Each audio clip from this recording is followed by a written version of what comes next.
Gavaskar Anderson test series जो 5 test मैचों की एक सीरीज है, उसका चौथा टेस्ट मैच इस समय भारत और इंग्लैंड के बीच चल रहा है।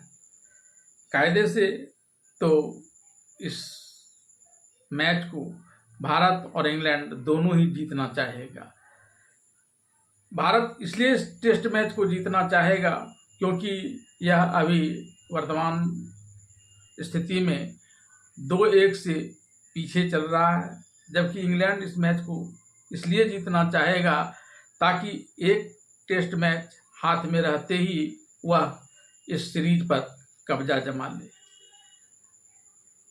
भले ही यह टेस्ट मैच जो इस समय चल रहा है उसमें इंग्लैंड की टीम बढ़त बना चुकी है और एक बड़ी बढ़त की तरफ वह बढ़ रही है, क्योंकि भारत के 358 रन के जवाब में पहली पारी में उसने 450 रन से ज़्यादा बना लिया है।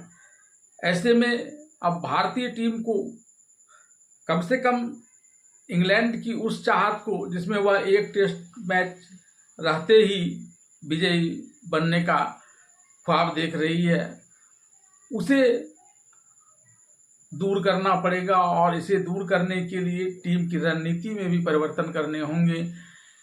जीत के लिए तो प्रयास करना ही चाहिए, खेल भावना भी वही कहती है, लेकिन अगर जीत थोड़ी कठिन हो तो फिर इसको रणनीति में बदलकर इस टेस्ट मैच को ड्रॉ की तरफ ले जाना चाहिए, ताकि अगर यह मैच ड्रॉ हो जाता है तो भी अगला मैच जीतकर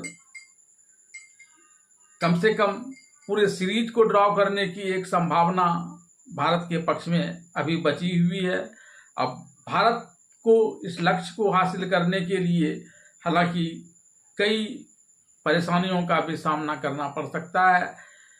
सबसे बड़ी परेशानी तो ऋषभ पंत के चोटिल हो जाने को लेकर है। जिस प्रकार से आईसीसी के नियम बने हैं, उस नियम के तहत ऋषभ पंत को ही बल्लेबाजी करने के लिए मैदान में उतरना होगा, अन्यथा भारत को 10 खिलाड़ियों के साथ ही बैटिंग करना होगा।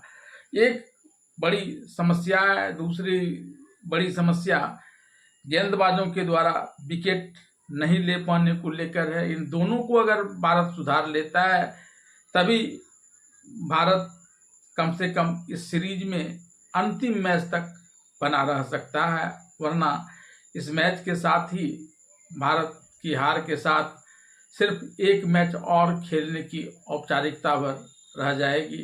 आइए जानते हैं किस प्रकार की स्थिति इस चौथे टेस्ट मैच में बन रही है और क्या ऋषभ पंत की जगह दूसरे व्युत्पन्न खिलाड़ी को नहीं लेने को लेकर क्या है आईसीसी का नियम, और किस स्थिति में चोटिल होने पर कोई टीम व्युत्पन्न खिलाड़ी को खिला सकता है।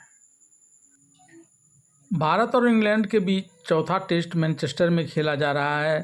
पिछले 3 मैचों में से भारत को केवल 1 मुकाबले में जीत मिली है और 2 में हार का सामना करना पड़ा है। इंग्लैंड 5 मैचों की सीरीज में 2-1 से आगे चल रहा है। भारत ने पहली पारी में चौथे मैच में 358 रन बनाए थे, जिसके जवाब में इंग्लैंड ने पहली पारी में 4 विकेट के नुकसान पर 499 से ज़्यादा रन बना लिए हैं। जो रूट 150 रन और जेमी स्मिथ 2 रन बनाकर खेल रहे हैं, जबकि बेन स्टोक्स रिटायर हर्ट हो गए हैं।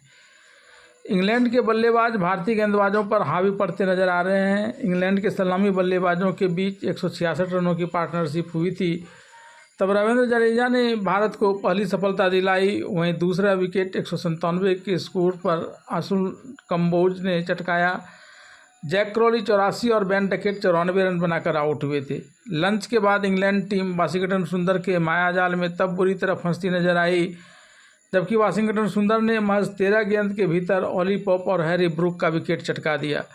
ब्रूक सिर्फ 3 रन बनाकर स्टंप आउट हो गए। वाशिंगटन सुंदर के बेहतरीन गेंदबाजी को देखते हुए कुछ पल के लिए तो भारत के पक्ष में उम्मीद की किरण दिखाई पड़ने लगी थी, लेकिन फिर बात वहीं ढाक के तीर पात वाली हो गई। इंग्लैंड की टीम ने अपनी स्थिति सुधारी और भारत के 358 रनों के जवाब में इस टीम ने 4 विकेट के नुकसान पर 499 रन बना लिए हैं और जो रूट ने इस मैच में 1.5 शतक बनाने में भी सफलता प्राप्त की है। इंग्लैंड के पास अभी भी काफ़ी लंबा बल्लेबाजी ऑर्डर है। भारत को अगर यह मैच जीतना है तो जसप्रीत बुमराह, मोहम्मद सिराज और रविंद्र जडेजा जैसे तमाम खिलाड़ियों को इंग्लैंड के चारों खाने चित्त करना पड़ेगा। पहली पारी में अगर इंग्लैंड एक बड़ी बढ़त लेने में भारत से कामयाब हो जाती है तो फिर भारत के लिए इस टेस्ट मैच को अपने पक्ष में कर पाना काफ़ी कठिन हो जाएगा, क्योंकि ऋषभ पंत घायल चल रहे हैं। ऐसे में अगर वह खेलते हैं तो पूरे लय से खेल नहीं पाएंगे और नहीं खेलते हैं तो भारत को 10 खिलाड़ियों से ही खेलना पड़ेगा। ऐसे में हालांकि इस मैच में भारत की तरफ से फ़िलहाल विकेट कीपिंग ध्रुव जुरैल कर रहे हैं और यह माना जा रहा है कि जब बल्लेबाजी का ज़रूरत आएगी तब ऋषभ पंत ही मैच में उतरेंगे, क्योंकि उनके न खेलने की स्थिति में भारत को 10 विकेट से ही खेलना पड़ेगा बल्लेबाजी में। चोटिल होने को लेकर आईसीसी के नियम की बात करें तो आईसीसी के नियम के अनुसार सब्स्टिट्यूट खिलाड़ी केवल क्षेत्ररक्षण कर सकता है, बल्लेबाजी या गेंदबाजी नहीं कर सकता है। इसका मतलब है कि यदि ऋषभ पंत बल्लेबाजी के लिए नहीं आ पाते हैं तो भारत को 10 खिलाड़ियों के साथ ही बल्लेबाजी करनी होगी। ऐसे में सूत्रों से प्राप्त जानकारी के अनुसार ध्रुव जुरैल जहां विकेट कीपिंग करेंगे, वहीं बल्लेबाजी के वक्त ऋषभ पंत मैदान में होंगे भारत की तरफ से।